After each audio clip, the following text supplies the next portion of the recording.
सदिक साहब, don't play games. आपको और लोगों को बेवकूफ ना बनाएं और don't try to take advantage. और आपको सब पता है, कराने वाले आप हैं या आपने ये जो किया है ये आप ज्यादती कर रहे हैं अपने साथ भी, अवाम के साथ भी। Respond please. फैसल साहब तो मेरे भाई हैं। जी हाँ, मैं मुश्किल कह रहे हैं ऐसे ही सर, फिर भी दोस्त हैं, भाई हैं।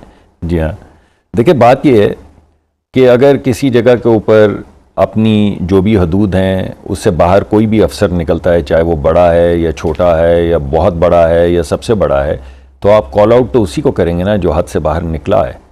अगर कोई किसी सार्जेंट का नाम लेते हैं, फैज साहब कह रहे हैं कि उनका कसूर नहीं है, वो तो बेचारे ऑर्डर्स उन्होंने आपकी गवर्नमेंट के माने हैं। आप कह रहे हैं ना, क्योंकि आपने मुझे आपसे पूछ रहा हूं, आपको टाइम है आपके पास गुफ्तगू की, तो मैं तो अपना जी मैं अपना व्यू पॉइंट दे रहा हूँ ना। आप मुझे बता रहे हैं, वो तो मैंने बात सुनी है। मेरे भाई वावडा साहब ने जो बात की है वो तो मैंने पूरी सुनी है। ठीक। मैं ये कह रहा हूँ, जो मेरा नुक्ता नज़र है, जो वावडा साहब का नहीं है, उन्होंने तो जो बात कही मुझे बिल्कुल समझ आई है कि जब कोई सार्जेंट या कोई बड़ा आदमी या कोई छोटा आदमी पकड़ा जाता है तो इसका मतलब ये नहीं है कि कोई कह रहा है कि ये फ़ौज ने किया है। तो सार्जेंट को फ़ौज तजवीज़ कर देना कि अगर आप कह रहे हैं सार्जेंट ने किया तो इसका मतलब है आप इल्ज़ाम फ़ौज पे डाल रहे हैं।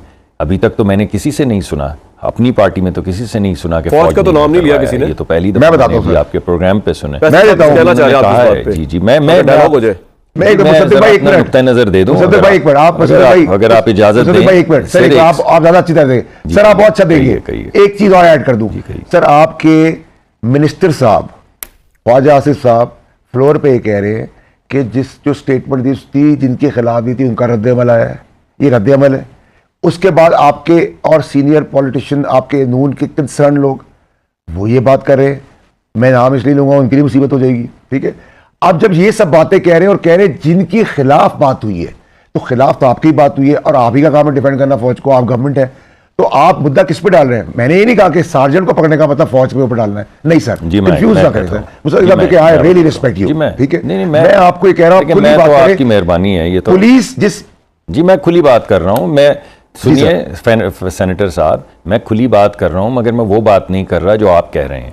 अगर खुली बात करने का मतलब ये है कि मैं वही कहूं जो आप कह रहे हैं, तो फिर तो आप कह ही रहे हैं, फिर तो मुझे इस प्रोग्राम में ही नहीं होना चाहिए।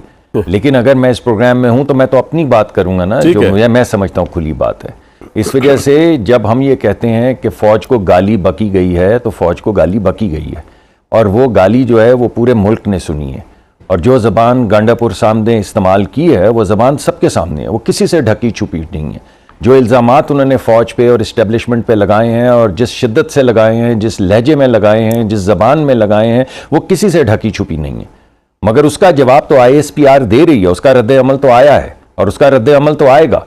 अगर कोई भी शख्स फ़ौज के ऊपर इस तरह की ज़बान दराजी करेगा या इंतशार फ़ौज के अंदर फैलाने की कोशिश करेगा, या एक शख्स को टारगेट करके कोशिश ये करेगा कि फ़ौज में बगावत हो या इंतशार फैले, तो फ़ौज तो अपना रास्ता लेगी, फ़ौज के पास अपना तरीक़ाकार है, वो तो अपना रिस्पॉन्स देंगे। लेकिन हमारे यहाँ अगर किसी ने जिसको पार्लिमान के बाहर पकड़ना चाहिए था, अगर पार्लिमान के अंदर आके पकड़ा है और हम समझते हैं ये गलत है, तो उसका हमें ढूंढना चाहिए कि सर आपका पॉइंट आ गया, वो बड़ा पॉइंट आ गया, सबसे बड़ा अफसर है, छोटा अफसर। कामरान साहब जी बताइए वाडा साहब, क्विकली मैं फिर ब्रेक साहब। जी वाडा साहब। कामरान साहब देखें, मैंने ये भी रिक्वेस्ट की है आपके तवज्जुह से कि ये जो 25 करोड़ के आगे गाली डालते हैं, गाली देते हैं और फिर अंदर कमरे में जाके एस्टैब्लिशमेंट के पैर पड़ते हैं, एस्टैब्लिशमेंट को भी आप इस चीज से सीख लेना चाहिए कि वो भी मुतमईन हो जाते हैं, रहमदिल हो जाते हैं कि इसने गाली दी थी, इसने रियलाइज कर लिया, माफी मांग रहे, जाने दो। अभी रिसेंटली किसने फॉर्म पड़े एस्टैब्लिशमेंट के, माफी देखिए, एक आदमी है, पूरी PTI पड़ी है। क्या बातें कर रहे हैं आप सर? क्या मैं आपको इसका क्या मुद्दा बताऊं? आप एक तरफ फौज को कह रहे हैं फौज से बात नहीं करेंगे, फौज आपका बात करने का भाई है। स्वाति साहब गालियां देते थे, गैरत की बात करते थे, रोते थे। लेकिन वाडा साहब अभी जब गांडापुर साहब मुबैना तौर पर गायब हो गए थे तो लोग समझते शायद वो वाकई गायब हो गए, लेकिन जब वो वापस आए उन्होंने तो दोबारा अपना मौक़िफ़ दोहराया कि मैं तो अपनी उस बात पे कायम हूं जो मैंने इदारों के खिलाफ बात की है। तो फिर पांव कौन पड़ रहा है इस वक्त एस्टैब्लिशमेंट के? किस तरह दोहराया? कहां दोहराया सर? कहां दोहराया सर? वो केक पेस्ट्री खा के गए हैं। अगली बार पैटी जो है गर्म होगा और व्हिप्ड क्रीम होगी, और इतनी लंबी वो मीटिंग करके गए हैं, सूबे के लिए बहुत कुछ लेके गए हैं।